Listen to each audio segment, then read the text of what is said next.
दिउँसोसम्म कस्तो राम्रोसँग घाम लागिरहेको थियो। एकछिनपछि 5 बजेतिर त कति ठुलो पानी पर्यो भने। दाइ र म चाहिँ आज पार्टीमा गएको थियौँ अनि हामी चाहिँ कति छिट्टै पुगेका थियौँ। अनि एकछिन हामी यसो त्यतैतिर घुमेरै बस्यौँ अनि गफ गरेर बस्यौँ। त्यसपछि चाहिँ हामीले स्न्याक्स खायौँ। दाइहरूले चाहिँ चिसो नि खानुभयो, मैले चाहिँ खाइनँ, मलाई घाँटी दुखिरहेको थियो। अनि मोमो खाएँ मैले चाहिँ, मोमो चाहिँ मिठो थियो।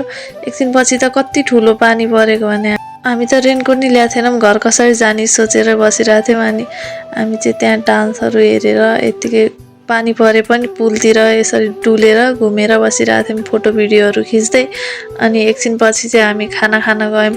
स्न्याक्सले नै हामीले टन्नै अगाइसकेका थियौँ, त्यही भएर हामीलाई खाना चाहिँ त्यति मिठो लागेन। त्यही नि गफ गर्दै एकछिन थोरै खायौँ।